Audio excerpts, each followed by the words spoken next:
This is a recorded lecture for Chapter 18, the cardiovascular system, the blood vessels. The blood vessels of the cardiovascular system, the delivery system is really a set of dynamic structures that begins and goes through a circuit and ends back at the heart, if you will. Of course, remembering our lecture from the heart proper, we know that the heart is really two different pumping systems, one being the pulmonary pumping system and one being the systemic pumping system. We talk about the blood vessel, we talk about the pulmonary blood vessels, and we also talk about the systemic blood vessels, and we'll talk a little bit about the hepatic system as we move forward. But we'll see those systems as they're dynamically moving blood through with the goal primarily of creating oxygenation of tissues and movement of resources and nutrients to each of the cells in the body. The delivery system includes the arteries, capillaries, and veins. The arteries carry blood away from the heart. Any vessel that carries blood away from the heart is an artery. And in the systemic circulatory system, then that's oxygenated blood. In the pulmonary system and the umbilical vessels of the fetus, that's unoxygenated blood, because remember that we have the pulmonary system that actually carries unoxygenated blood to the lungs for reoxygenation before it goes back to the left side of the heart. So left side of the heart in an adult is really concerned with the oxygenated blood, where the right side is really concerned with deoxygenated or unoxygenated blood, I guess, in this case.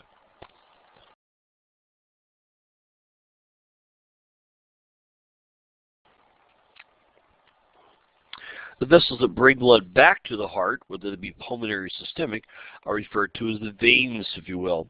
And they carry blood always, the flow of the blood is always back to the heart.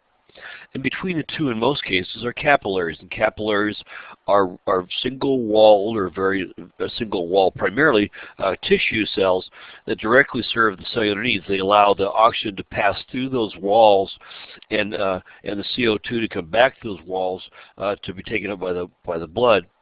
Primarily the red blood cells and the hemoglobin of the red blood cells. So it's oxygenation, whether that be done in the lungs or done in the other tissues, really occurs at the capillary level. It doesn't really occur at the artery or the vein level. This kind of shows you a schematic of the various circulatory systems that we're looking at that, and we see that there's the heart, and this kind of shows there's a left side of the heart, or left side of the heart, excuse me, the right side of the heart. If you will, and we're kind of seeing the heart as it works here systemically, of course. There's the arterial system where the blood flows away. It flows down until it comes to a point where it crosses over, becomes a capillary exchange area. The arteries, start as a very large artery, the aorta, becomes arterioles, smaller arteries, become capillaries. Capillaries then become venules, or small veins. Small veins collect and become venules. Venules become veins proper. And the veins come back to the heart in the systemic system via the largest veins, which are the superior and inferior vena cava, which actually insert or communicate with the right atria of the heart proper. Blood vessels, the structure of the blood vessels is distinctively different because the dynamics of each of the types of blood vessels are different. Though the arteries and veins each have a tunica intima, which is the internal layer, a tunica media, which is the middle layer, and a tunica externa, the dynamics of each of those layers is very different between the arteries and the veins.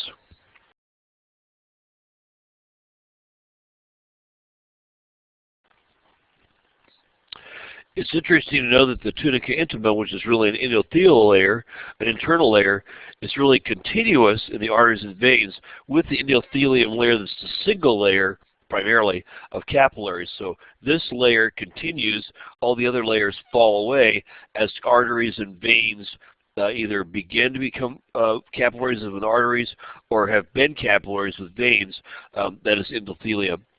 The inside of any blood vessel, the opening in the center by which blood flows through, is really called the lumen. The lumen can be applied to anything.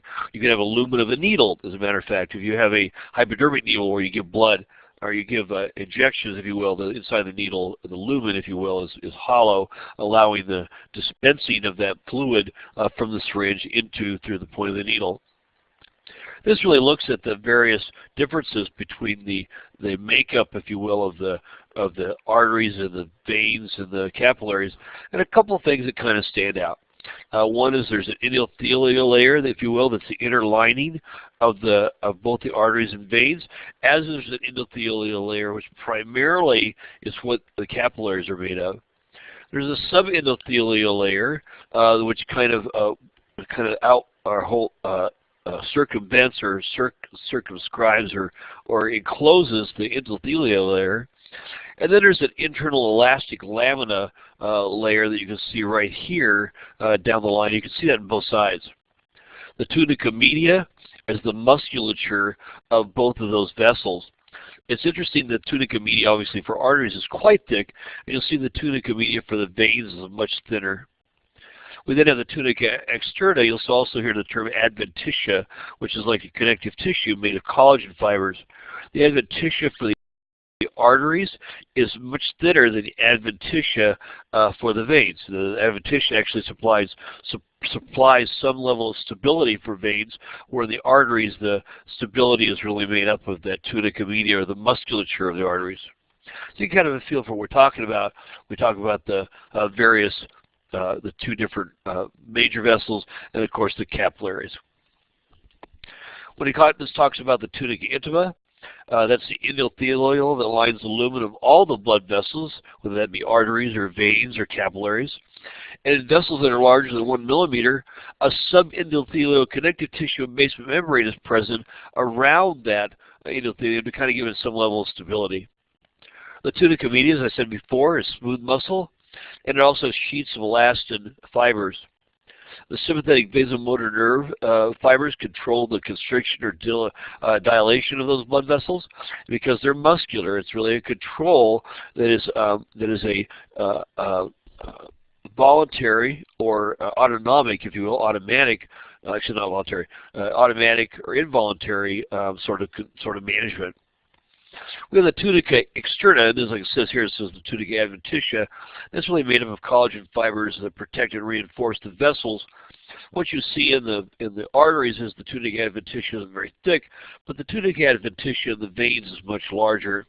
Larger vessels contain what's called a vasa vasorum to nourish that external adventitia layer also. And this actually is a nice little chart that looks at the arteries, if you will, and the various summary of blood vessels. You can see the elastic artery. You can see the smaller tunica media, if you will. The muscular artery, which is a much larger tunica media, you get that feel for it. And the arterial, which is a small artery, you can see that everything is a little smaller, as you'd expect. Arterial means smaller, or OLE means the diminutive, or the smaller version of whatever it's talking about, in this case, artery. We're looking at vessel type here. We're looking at capillary, and really we're looking at just endothelial layer primarily. This is a venule. A venule is really a very small vein, and you can see that there's an endothelial layer, and then there's a little bit of a muscular layer and a little bit of an adventitia layer. In a full-size vein, you can see the tunica intima, the tunica media with a small amount of muscle, and then a large adventitia area, so you can see a much larger bit of adventitia.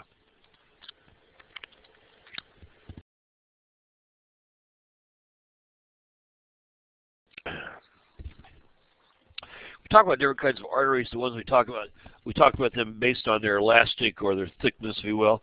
And when we talk about elastic or conducting arteries, we find that they are large, thick-walled arteries with elastin in all three of the tunics, that be the intima, media, and externa. A good example of that is the aorta and all its major branches. They have large lumen. They have a very large area for the blood to flow through. Very low resistance because of the large lumen.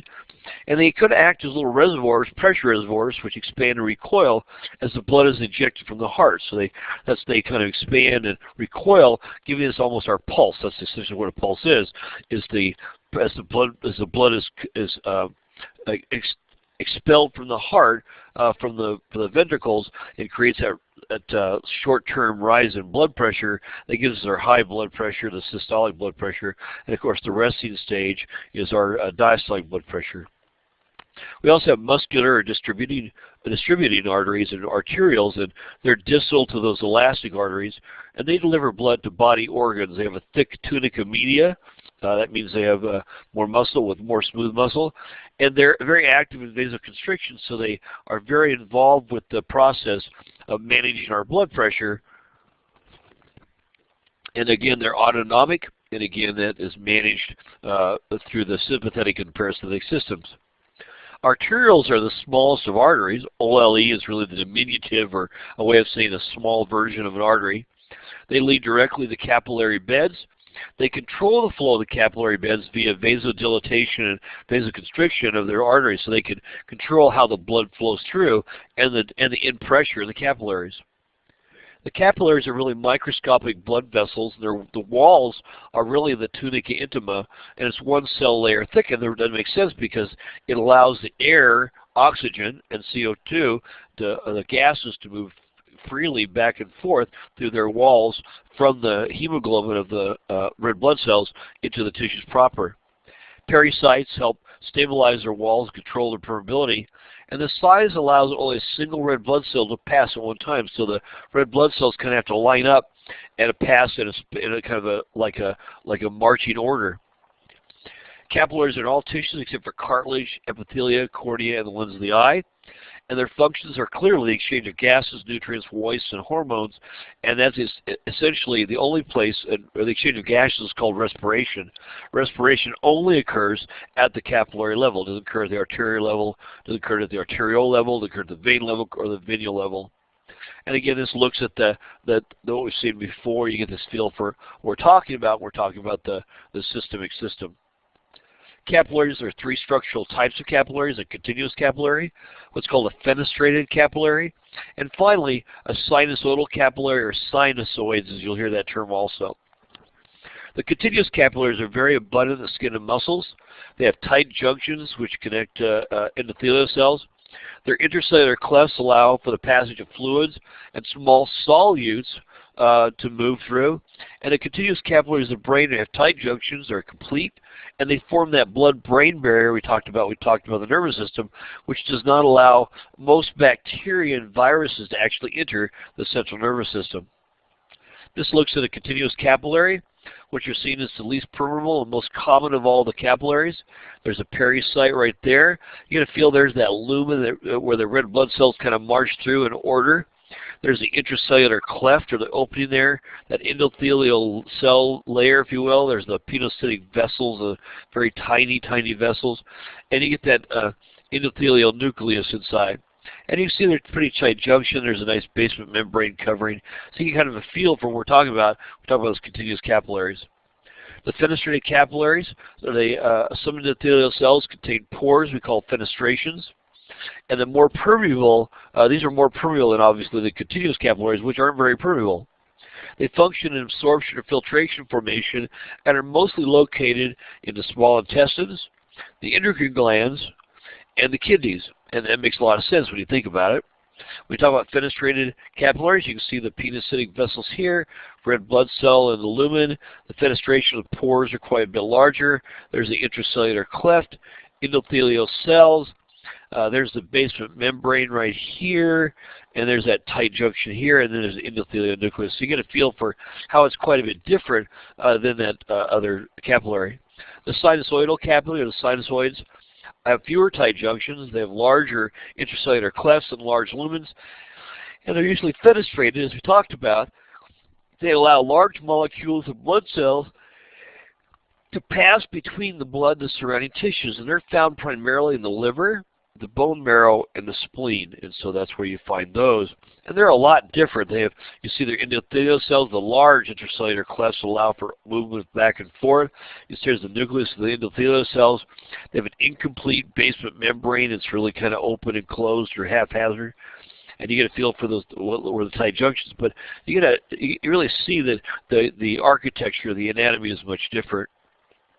Capillary beds are really interwoven networks of capillaries which form what's called a microcirculation, that is a microscopic circulation between arterioles and venules, that is small arteries coming to the capillary bed and venules leaving the capillary bed. They consist of really two types of vessels, what's called a vascular shunt or a meta-arterial, like an arterial, a thoroughfare channel, and they directly connect the terminal arterial and a post-capillary venule. So that's a shunt that goes around the capillary bed proper. Then we have true capillaries, and that's 10 to 100 exchange vessels per capillary bed. They branch off the meta-arterial or the terminal arterial. So they're very different in what they look like. We also have pre-capillary sphincters, which regulate the blood flow into those true capillaries. It allows the control of how much blood flow goes through, and those are regulated by local chemical conditions and vasomotor nerves, if you will, that manage that. You can see here the sphincters are open, and there's a pre-capillary sphincters, allows that blood flow to go through, and you see that a good circulation that goes through. The capillaries are releasing oxygen, taking on CO2, and coming back into the venule. When the sphincters are closed, you can see that really shuts off the capillary bed, and they go through that. Basically, the blood flows actually through that meta-arterial. It goes from the meta-arterial to the venule straight through. It doesn't really help to fill that capillary bed. Venules are formed from where the capillary beds unite. So as the capillaries start to come together and get larger and larger, they become venules. The venules are very porous. They allow fluids and white blood cells to go in and out of the tissue. The post-capillary venules consist of an endothelial layer and a few what are called pericytes layer around that. The large venules have 1 or 2 layers of smooth muscle cells, so they're starting to develop the tunica media at that point in time. They coalesce, if you will, or venules come together and become veins. Veins are formed when venules converge or coalesce. They have thinner walls, larger lumens compared with arteries, and the blood pressure is always lower than in the arteries because the veins are really a low-pressure system. They have a thin tunica media, or a thin muscle area, and they have a thick tunica externa, the adventitia area, which has lots of collagen fibers and elastic networks. And they're called capacitance vessel or blood reservoirs because they really contain about 65% of the irregular blood supply at any given time. You see the veins here are kind of haphazardly shaped, where an artery is really, because of the thick muscle layer, is really a more controlled vessel, more regular vessel as opposed to a vein which can kind of collapse. We can see here the systemic veins and venules control about 6% of the blood. Capillaries 5%. Heart has about 8% of blood. The pulmonary blood vessels are about 12% of blood. And the systemic arteries, and if you will, and arterioles are about 15% of the blood supply at any given time. The veins are really adaptations that ensure that blood is able to return to the heart after it's given off as oxygen to take it on CO2. They have large diameter lumens opening, which offer almost no resistance to blood flow. And they have valves which prevent a backflow of blood. So as the blood moves up the veins towards the heart, there's a valve that prevents the blood from falling all the way back down based on gravity. And the valves are most abundant in veins of the limbs because obviously they're the part that's farthest away from the heart. The venous sinuses are flattened veins with extremely thin walls, and they include the coronary sinus of the heart and the dural sinuses of the brain. We also have vascular anastomoses. Anastomosis is a connection of 2 blood vessels. So the interconnection of blood vessels is really anastomoses. Arterial anastomoses provide an alternative pathway, what are called collateral channels, to a given body region. What that means is a certain part of the body may get in circulation from more than 1 blood vessel. And that's common at joints and most organs, the brain and the heart, because if 1 blood vessel gets interrupted, you certainly don't want the circulation to those organs and areas to be interrupted. We have vascular shunts of capillaries, or examples of arteriovenous anastomoses, and those shunts, if you will, help to shunt blood around certain areas in case we want to shut the blood supply down for one reason or another. Maybe there's an injury to that area, we want to stop it, or maybe there's another reason for moving the blood. And venous anastomoses are very common in our circulatory system.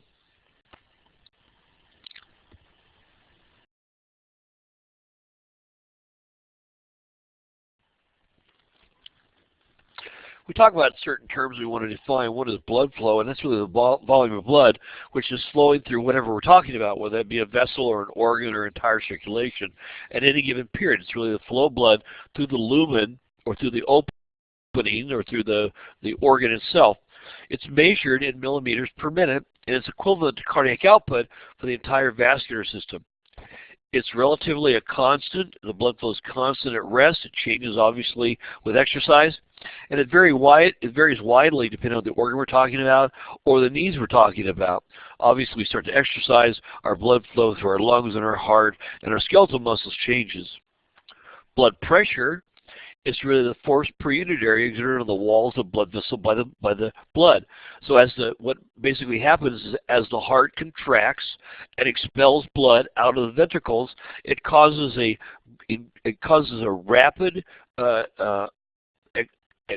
rapid exit of blood from the heart into the circulatory system, which expands the arteries, if you will, and causes the blood pressure to rise.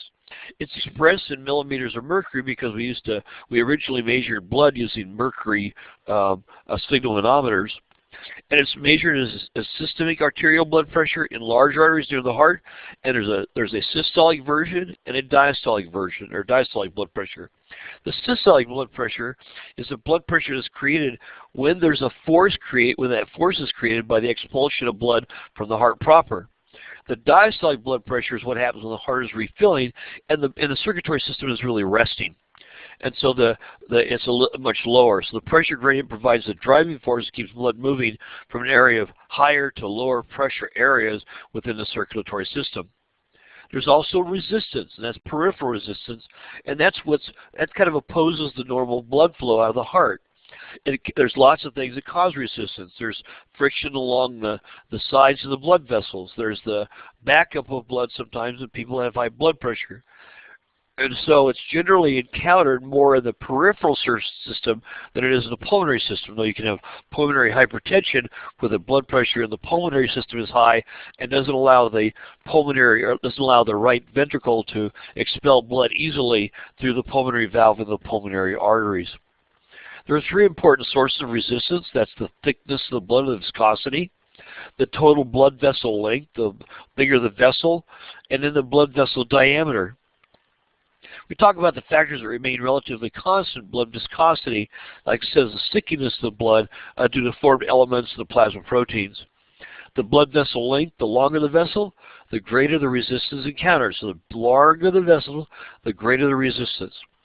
And finally, we have frequent changes alter peripheral resistance, varies inversely with the fourth power of the vessel radius. In other words, if the radius is double, the resistance is 1/6 as much. What that means is larger vessel, the less resistance. Makes sense because there's more area for the blood to flow through. So all this is really saying is the larger the vessel, the less the resistance, and it gives you kind of a measurement to do that. The small diameter arterioles are major determinants of peripheral resistance because, first of all, they have small diameters, so the blood flow is it's harder to get the blood flow through, and the resistance is higher. And they're under autonomic control, which sort of manages our autodilatation or autoconstriction of those vessels. Abrupt changes in diameter or fatty plaques from atherosclerosis dramatically increases that resistance and thus makes it harder for the heart to expel that blood.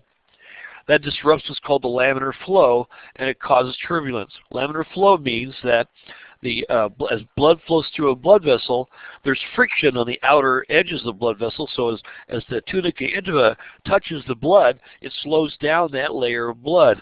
The inside of that tunica intima, right in the center of the lumen, that blood flow is much better, or flows much more evenly. So we talk about the relationship between blood flow, blood pressure, and blood resistance.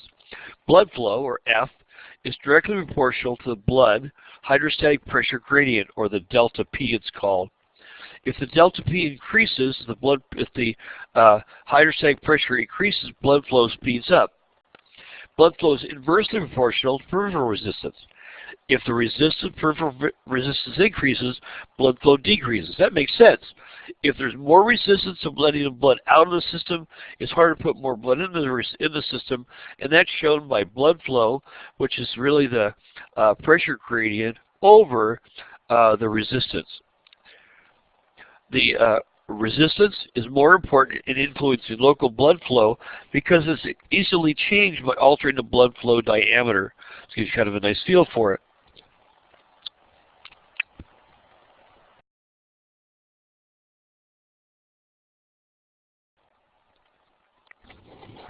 So let's talk about what makes up systemic blood pressure.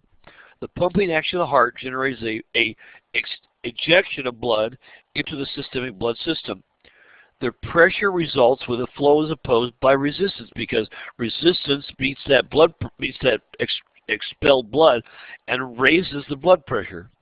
So the systemic pressure is highest in the aorta as it just leaves the heart, and it declines throughout the pathway, and it's almost zero. The blood pressure is almost zero in the right atrium, where the superior and inferior vena cava coalesce, come together. The steepest drop really occurs in the arterioles as we get to the arterioles. So this talks about what happens. There's a systolic blood pressure. You get a nice feel for how that falls down. We'll talk about mean pressure. We'll talk about that in just a minute. The arterial blood pressure reflects two factors of the arteries close to the heart.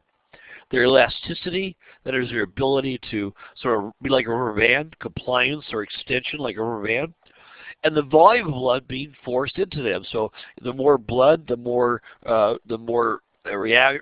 effective blood pressure. Blood pressure near the heart is what's called pulsatile. That means it creates the pulsations in the arteries, and that's how we actually measure pulse. Systolic pressure is the pressure exerted during the contraction of the right and left ventricle, so that's how that occurs. Diastolic pressure is when the ventricles are being refilled. There's no injection of blood from the heart proper. It's the resting stage of the heart, and that's the lowest level of arterial pressure. So it's systolic blood pressure, which is high, diastolic, which is lower. The systolic blood pressure is often around 120. The diastolic blood pressure is often 80 millimeters of mercury. We also have what's called pulse pressure, and that's really a measure of the difference between the systolic and the diastolic blood pressure. And the pulse pressure is indicative of certain diseases when it goes higher, and it also helps to measure the efficiency of the circulatory system, and we'll talk more about that in just a bit.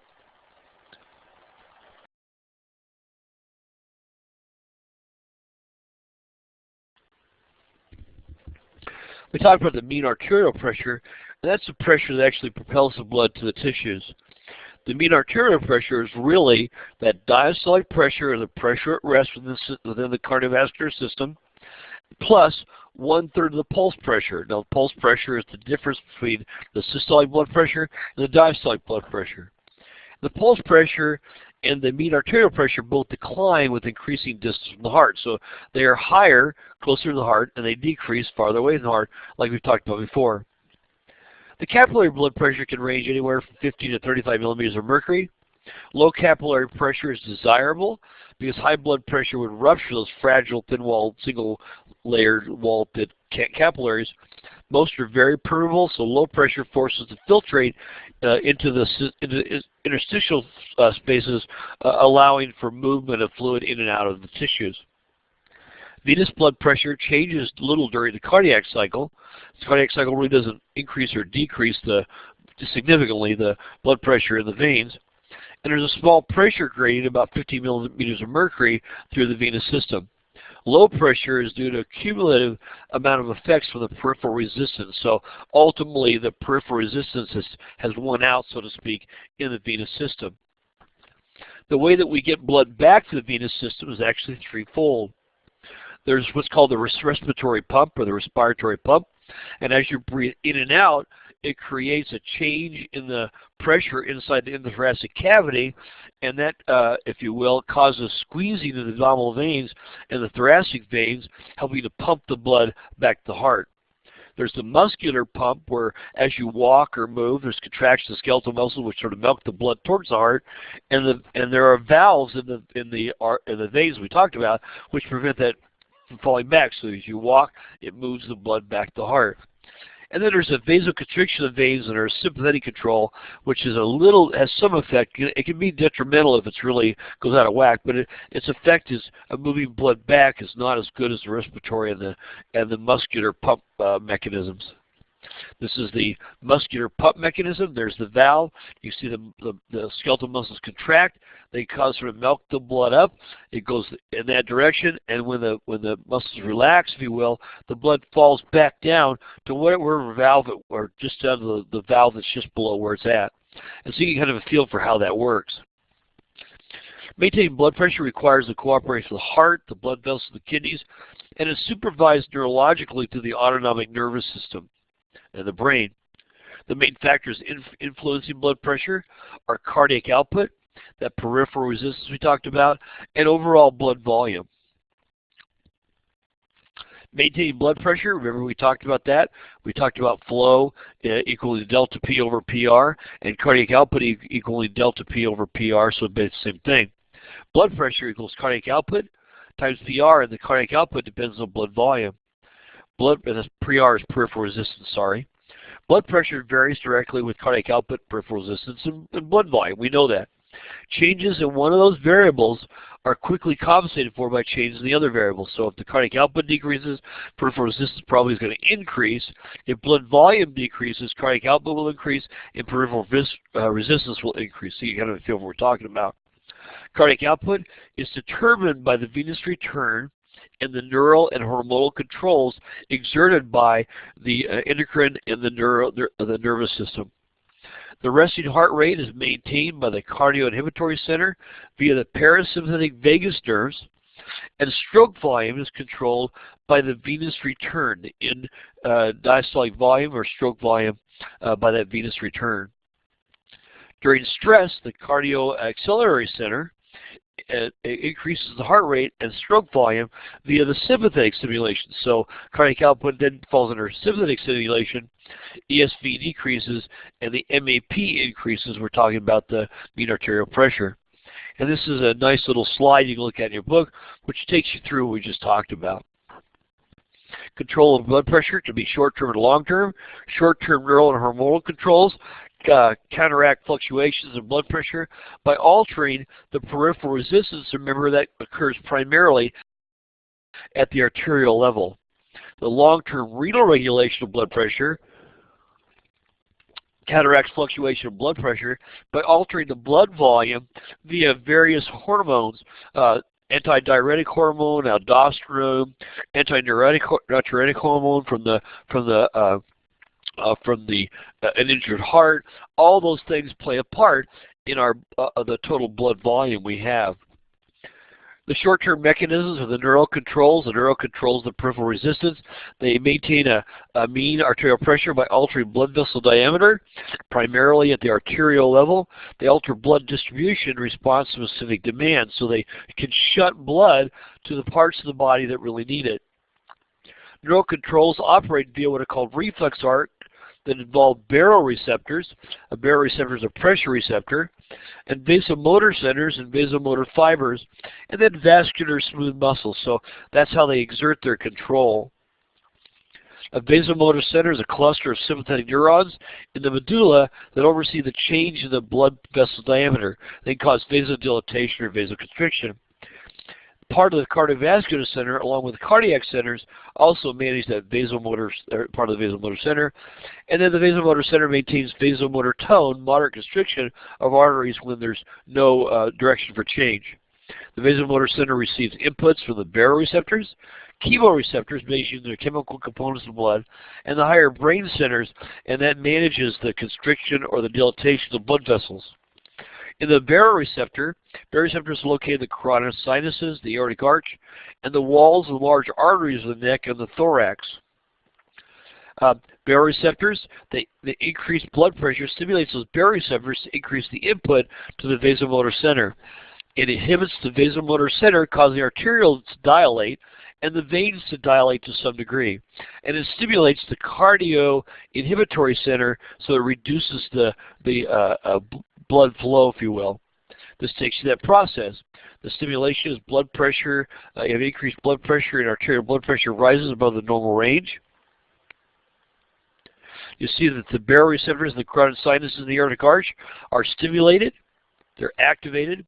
That activation causes impulse from those baroreceptors, which stimulate the cardioinhibitory centers in the brain and inhibit the cardioacceleratory center and inhibit the vasomotor center within the brain. That causes a sympathetic impulse to the heart, which decreases heart rate, decreases contractility, and decreases cardiac output because it wants to lower the blood pressure. It also goes the rate of vasomotor impulses. It causes vasodilation. Primarily the arterioles causes the increased or decreased resistance, so it lowers the blood pressure that way. And finally, that decreased cardiac output and decreased resistance return blood pressure to it returns blood pressure to that homeostatic range we like, so we don't have high blood pressure.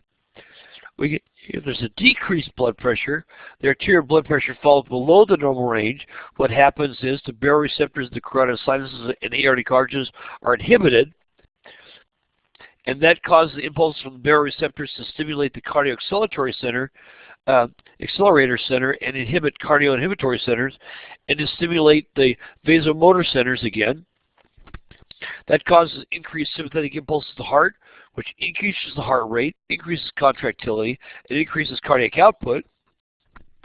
That causes vasomotor fibers to be stimulated and causes constriction of the blood vessels, which increases resistance, which will increase the blood pressure.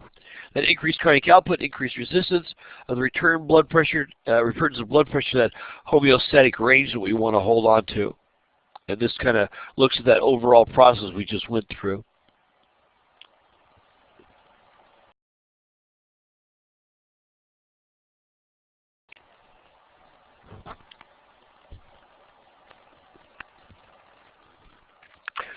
There are short-term mechanisms which are baroreceptor-initiated reflexes. The baroreceptors take part, if you will, in the carotid sinus reflex that affects the blood supply of the brain.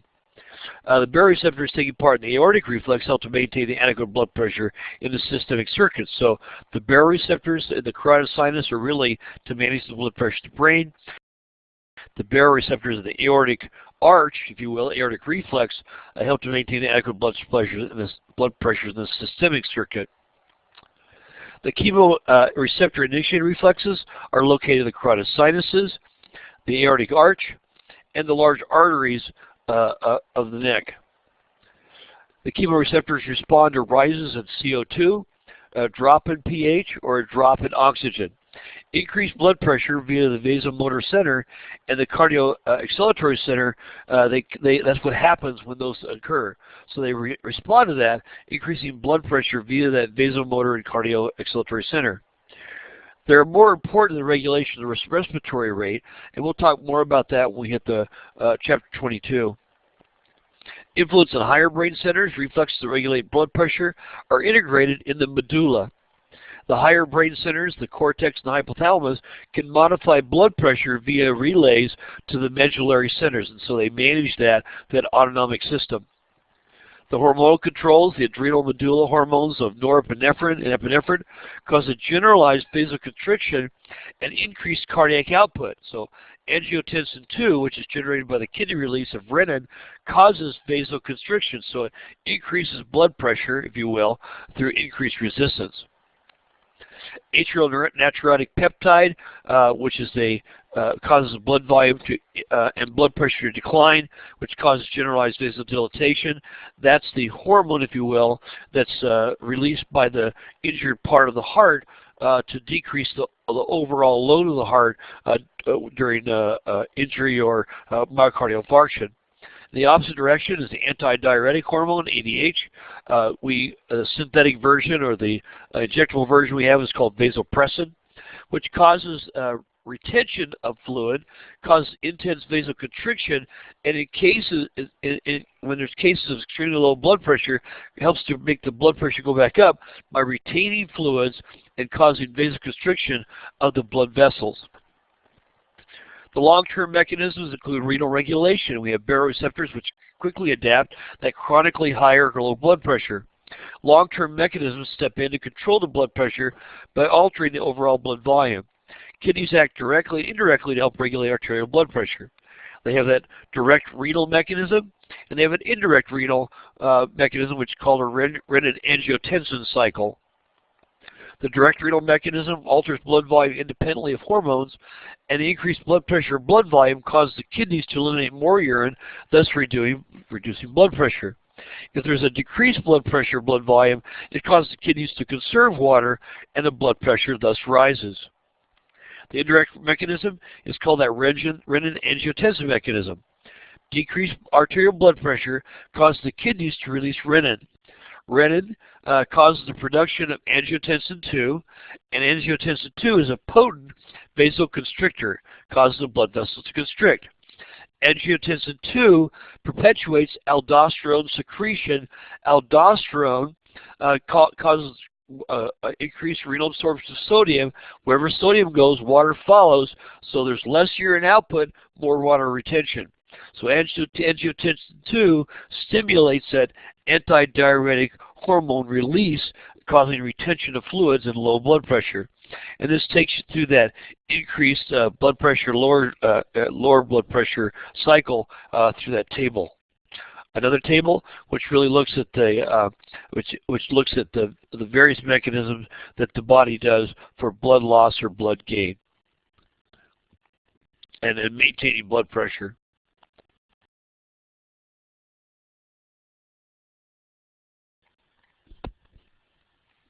When we're monitoring the circulatory efficiency, we really look at several things: vital signs, pulse, radial pulse. Vital signs are the pulse and blood pressure, along with the respiratory rate and the body temperature. That's all those things. The pulse is just measuring the pressure wave caused by expansion and recoil of the arteries from the injection of blood into the circulatory system from the ventricles of the heart. The radial pulse was really the pulse is taken at the wrist. That's where it's routinely we measure that, the pulse or the heart rate, if you will. There are several places where you can measure the pulse. You have the superior temporal artery. We have the facial artery located at the angle of the jaw. We have the common carotid artery located at the side of the neck. We have the brachial artery, which is more accessible in children because they don't have large musculature over the arms. Excuse me. We have the radial artery, which is the most common measurement for the pulse, and that's at the inner aspect of the arm. We have the femoral artery, or the inguinal, which is measured in inguinal area on each side of the groin area.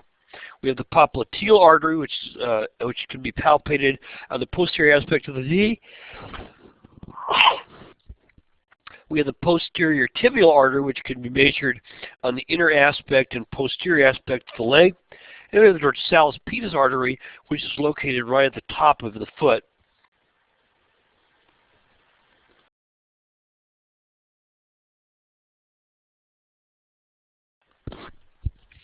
We talk about measuring blood pressure. We look at the systemic arterial blood pressure, and it's measured indirectly using what's called oscillatory or hearing method, using what's called a signal manometer. The pressure is increased in a cuff around an extremity, usually the arm, until it exceeds that systolic blood pressure, and that's the brachial artery or the artery of the arm. The pressure is released slowly, and then the stethoscope is usually put over the antecubital area, and you listen for what are called carotid cough signs with the stethoscope. As you release that pressure slowly, the sound that you first hear is really that high blood pressure, the systolic blood pressure, and that's as the blood starts to spurt through that artery that you've released. And that's the higher end, and that's usually 120, and it says 110 over 140, but 120 is the high number. As you continue to release, the sounds disappear when the artery is no longer constricted and the blood flows freely, and that's called the diastolic pressure. So the carotid cough is really looking at the systolic and the diastolic pressure through that oscillatory methodology, using what's called a signal manometer, a blood pressure cuff, if you will. Blood pressure cycles over a 24-hour period. Blood pressures peak in the morning due to levels of hormones in. Age, sex, weight, race, mood, posture, all affect the blood pressure, as it were. Activity affects blood pressure in a good way. You want your blood pressure to rise as you're more active. Hypotension is low blood pressure, and that's when the systolic blood pressure falls below 100 millimeters of mercury. It's often associated with long life and lack of cardiovascular disease. So when people have chronically low blood pressure not caused by disease, that's usually a good thing because it lowers the wear and tear of their system. You can have orthostatic hypotension, which is a temporarily low blood pressure, which will cause dizziness when you suddenly rise. You can actually pass out. and from a sitting or reclining position. You have chronic hypotension, which is often a hint of bad nutrition and a warning sign for Addison's disease or hypothyroidism. You can also have acute hypotension, which is a sign of circulatory shock, usually blood loss or volume loss. Hypertension is high blood pressure, and that's defined as blood pressure is over 140/90, and 140 being systolic, 90 being diastolic. Maybe transient adaptations during fever, higher temperature, hypothermia, physical exertion, exercise, or emotional upset. But it often persists in obese people because it causes blood pressure resistance to rise. Prolonged hypertension is a major cause of heart failure, vascular disease, renal failure, and stroke because it sort of can explode, if you will, or rupture the various arteries and veins and capillaries in those areas. Primary or essential hypertension. 90% of hypertensive conditions are primary or essential hypertension, and that's really due to the several risk factors, including heredity, diet, obesity, age, stress, diabetes mellitus, and smoking, all of which will increase the chances of essential hypertension. Secondary hypertension is less common.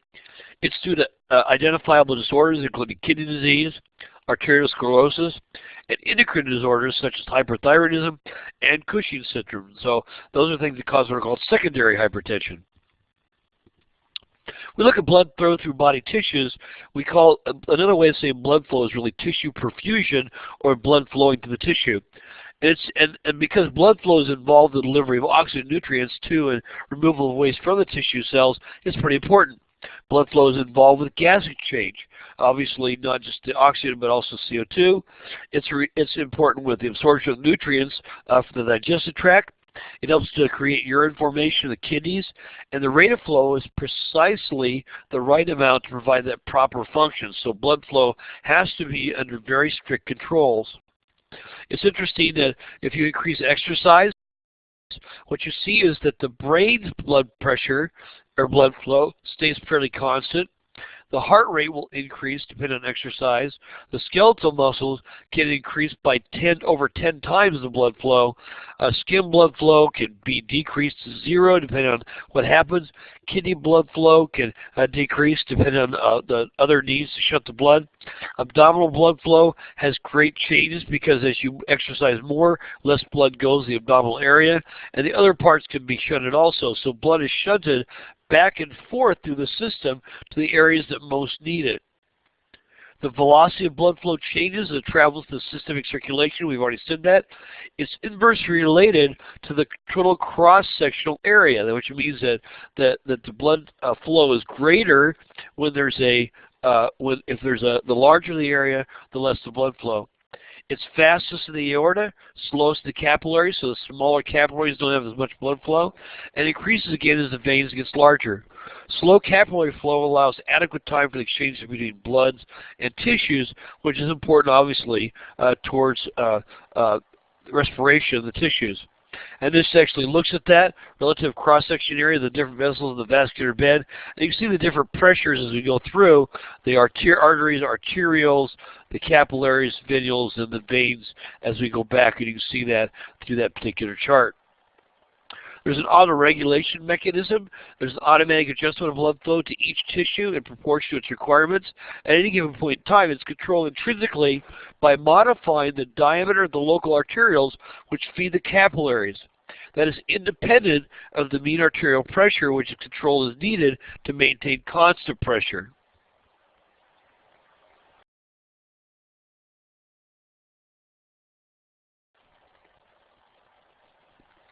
Autoregulation comes in two types, a metabolic autoregulation and a myogenic autoregulation. Metabolic controls causes vasodilatation of arterioles and relaxation of what are called the precapillary sphincters we talked about, which occur in response to declining tissue oxygen. And substances from metabolically active tissues, which is hydrogen and potassium and adenosine and prostaglandins and inflammatory chemicals, which causes vasodilatation. So those substances are released, the vessels start to dilate, as do the precapillary sphincters. The effects are relaxation of vascular smooth muscles, release of the NO from the vascular endothelial cells. NO is the major factor causing the vasodilatation. Vasoconstriction is due to sympathetic stimulation and the endothelians, it's called. We'll talk a little bit more about that in just a bit. Myogenic controls. Myogenic responses of vascular smooth muscle keeps tissue perfusion constant despite most fluctuations in the systemic blood pressure. There's a passive stretch process, which is increased intravascular pressure, which promotes increased tone and vasoconstriction within the blood vessels. That reduced stretch promotes vasodilation and increased blood flow in the tissue, so that myogenic control can cause either vasoconstriction or vasodilatation. Here's that intrinsic mechanism and the extrinsic mechanism. The intrinsic mechanism is autoregulation, which distributes blood flow to individual organs and tissues as needed. The metabolic controls include pH, oxygen, CO2, potassium, prostaglandins, adenosine, nitric oxide in the tissues, endothelians, and stretch. And that's NO for you. I'm sorry I didn't explain that before. The extrinsic mechanisms, which maintain mean arterial blood pressure, MEP, and help to redistribute blood during exercise and thermoregulation, are the sympathetic nervous system, the alpha and beta receptors, which are activated by epinephrine and norepinephrine, the angiotensin II from the kidneys, the antidiuretic hormone from the posterior pituitary, antinatriuretic peptide, which comes from the injured heart. The long-term autoregulation or angiogenesis occurs when short-term autoregulation cannot meet the tissue nutrient requirements. The number of vessels to the region increases and the existing vessels start to enlarge. And that's common in the heart when the coronary vessel is occluded, or throughout the body in people with high altitude, live in high altitude areas, or that people who do super cardiovascular exercise on a regular basis. Blood flow to the skeletal muscles at rest. The myogenic and general neural mechanisms predominate. During muscle activity, blood flow increases in direct proportion to the metabolic activity, so active or exercise hyperemia. The local controls override the sympathetic vasoconstriction. Muscle flow, blood flow can increase 10 times or more during physical activity. We saw that before in that diagram. We're talking about the brain. Blood flow to the brain is constant as neurons are intolerant of any ischemia, which is lack of blood pressure or lack of blood flow. There are metabolic controls, so declines in pH and increased carbon dioxide causes marked vasodilatation. Myogenic controls, decreases in mean arterial pressure causes decreases in mean arterial pressure causes the cerebral vessels to dilate, and increases in mean arterial pressure causes the cerebral vessels to constrict.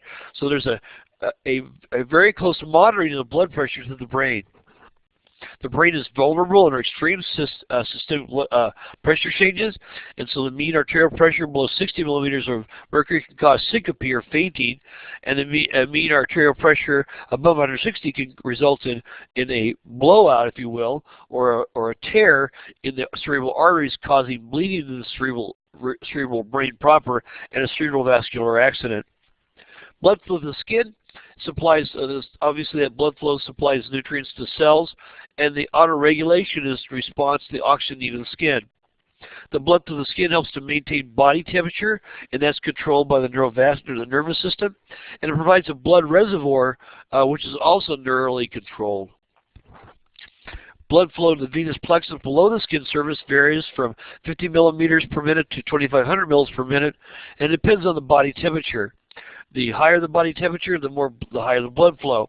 It's controlled by the sympathetic nervous system reflexes, and it's initiated by temperature receptors and the central nervous system proper.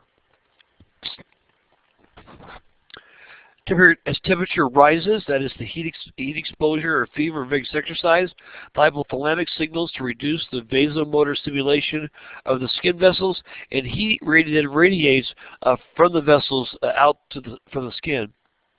Sweat can also cause vasodilatation via release of bradykinin in perspiration. The bradykinin stimulates the release of NO, and as the temperature decreases, blood is shunted to deeper and more vital organs. The blood flow in the lungs, the pulmonary circuit is unusual in that the pathway is very short. Obviously, the distance from the heart to the lungs isn't very far. The arteries and arterioles are more like veins and venules, or thin walls with large lumens, and that's because it's a low-pressure system. The arterial resistance and blood pressure are low, 8 millimeters of mercury, so it's pretty low. The autoregulation mechanism is opposite that of most tissues. Low oxygen levels cause vasoconstriction of the pulmonary system, pulmonary vessels, and high levels promote vasodilatation. That makes sense because you want to, if the oxygen levels are low, you want the blood pressure to increase to get more blood flow to the lungs. If the oxygen levels are high, you don't need as much blood flow to the lungs. It allows for proper oxygen loading in the lungs proper, so that really helps. Blood flow to the heart. During ventricular systole, the coronary vessels, which are the first arteries off of the aorta, the coronary vessels are compressed, myocardial blood flow ceases, and the stored myoglobin supplies sufficient oxygen to the tissue. At rest, control is probably more myogenic, as we talked about that. During strenuous exercise, coronary vessels dilate in response to local accumulation of vasodilators, and so blood flow to the heart increases as much as 3 or 4 times that at rest. Blood flow to the capillaries. There's something called vasomotion, which is a slow and intermittent flow. It reflects the on-off opening and closing of those precapillary sphincters in the arterioles we talked about before. Capillary exchange of respiratory gases and nutrients. There's a diffusion of oxygen and nutrients from the blood to the tissues, and CO2 and metabolic waste from the tissues back to the blood, if you will. Lipid-soluble molecules diffuse directly through the endothelial membranes, and water-soluble solutes pass through the clefts and the fenestrations in the walls of the capillaries. Larger molecules, such as proteins, are actively transported in pinocytotic vessels, or caveoli. This just the same picture we looked at before. There's the pinocytic vessels, the red blood cells, the lumen. There's the fenestrated pore we talked about, the intercellular cleft, the tight junction, and there's the endothelial cell, the basement membrane. There's diffusion through the membrane, the lipid-soluble substances. We have movement through the intercellular clefts. Those are the water-soluble substances. There's that basement membrane. We have movement through the fenestrations, the water-soluble substances there. And we have transport via vesicles, or the caveoli, which are large substances which go through that area, as we talked about. Fluid movements. We talk about bulk flow. That's extremely important in determining the relative fluid volumes in blood and in interstitial spaces. That's the spaces outside of our cardiovascular system. The direction and amount of fluid flow depends on 2 opposing forces: the hydrostatic and the colloid osmotic pressure within the cardiovascular system.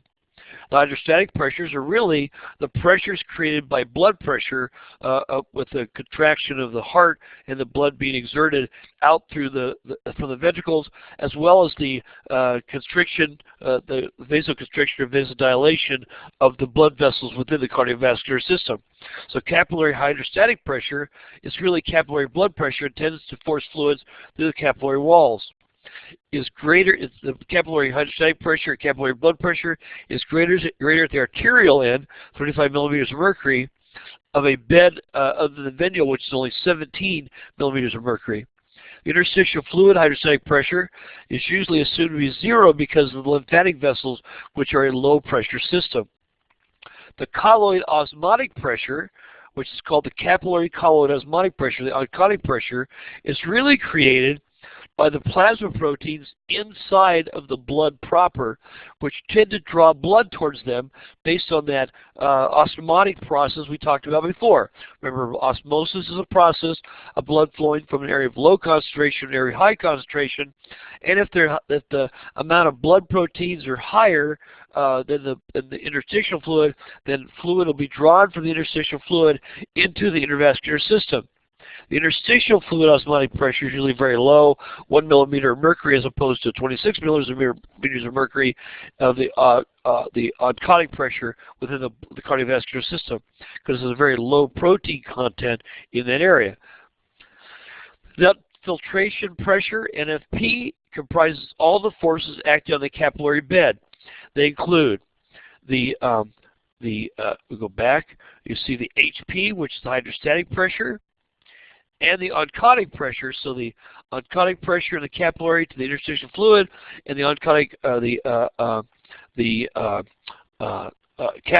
oncotic pressure. I'm sorry. That's the hydrostatic pressure, and the oncotic pressure. There's hydrostatic pressure, oncotic pressure, hydrostatic pressure inside the capillaries compared to the interstitial fluid.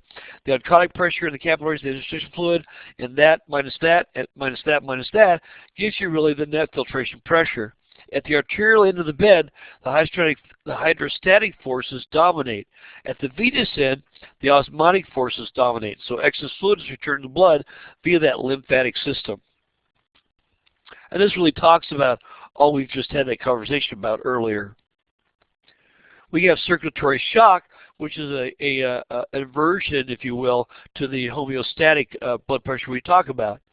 Circulatory shock is any condition in which the blood vessels are inadequately filled with blood, and thus blood cannot circulate normally through the system.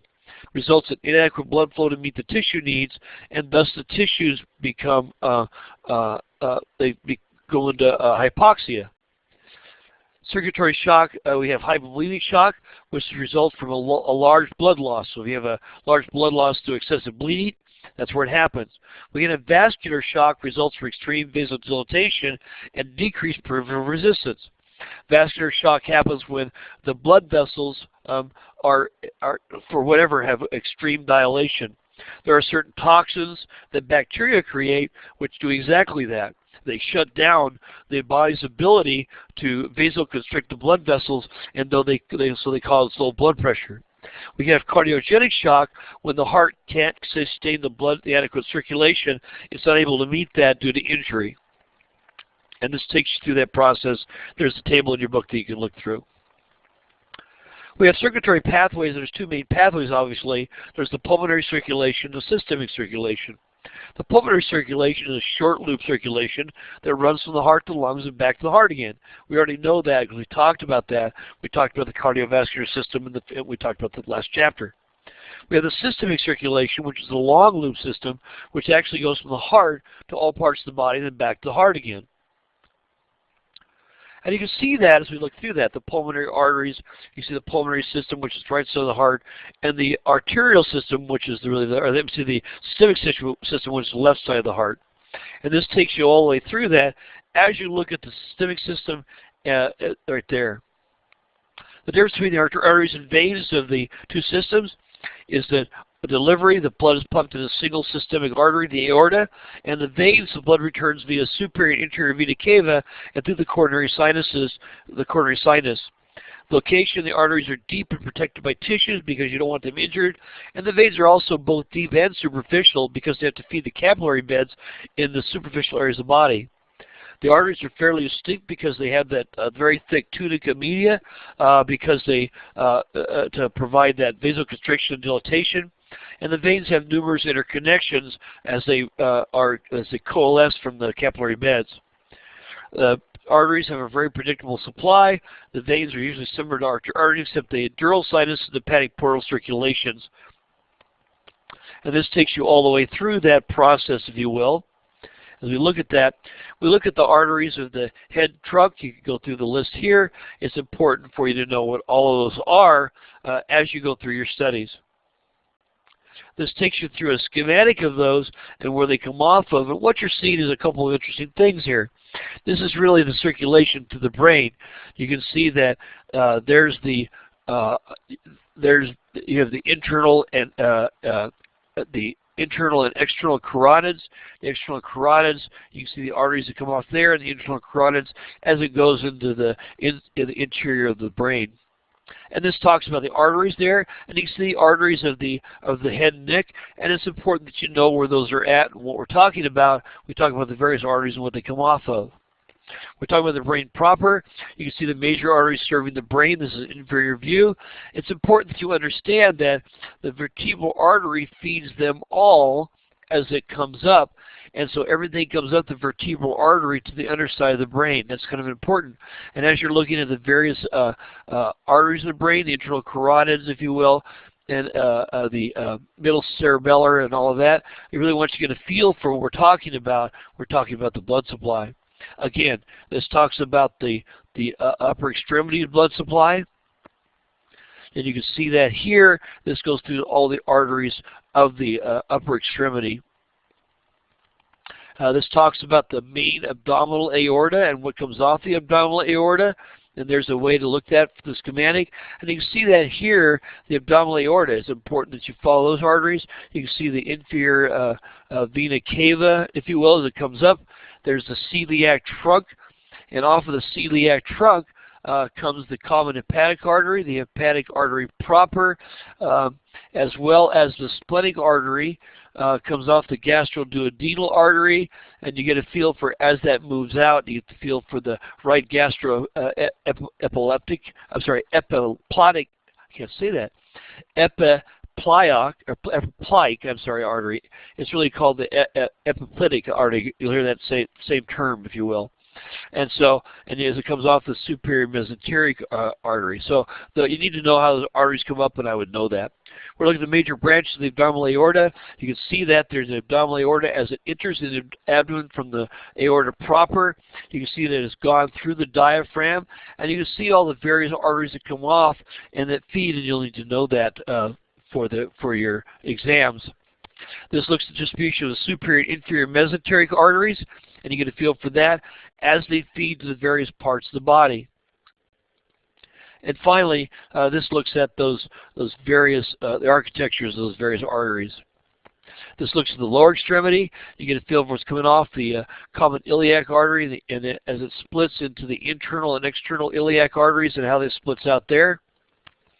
You get a feel for the posterior view of the foot, and you get a feel for the popliteal artery and how it becomes the anterior tibial artery on down, and you'll need to know that. And this gives you a feel for the venous schematic of the blood flow. And there's the veins of the head and neck, the veins of the upper limb, and the veins of the lower limb, and that gives you a feel for what we're talking about. This gives you a schematic of that same process. And this gives you the actual look of the veins of the head and neck. This gives you the dural venous sinuses of the brain. It's important to see the cavernous sinuses located right there, just above the sella turcica, if you will, the sphenoid of the sphenoid bone. And you can get a feel for the various veins as they traverse through the brain, the skull proper. This is the venous diagram of the upper extremity. It's important for you to know that as we go through. And there's the track of that, the various systems, and you can see that this really talks about the hepatic portal system, which is our dissecting system. This shows you the large veins that comes down, the tributaries of the inferior vena cava, as you see that, as it comes together, returning back to the heart. This gives you the hepatic portal circulation, and you get a feel for how the blood returns from that area. This again is another way to look at that, the schematic flow, if you will. This is the anterior view of the blood flow coming up from the lower leg. You need to know those veins, and then the posterior view as it comes back up again. So what we've done is we've gone through the vasculature, if you will, of the cardiovascular system, and we talked about the blood vessels. And I haven't gone through each of those blood vessels name by name because it's important that you're able to do that. So you'll need to make sure that you're aware of the major blood vessels, and it's good to know that you have to know the blood vessels as you go through, because that's part of the anatomy, as well as meaning the veins, the arteries, the major veins and arteries. This has been the recorded lecture of Chapter 18, the cardiovascular system, blood vessels. Thank you very much.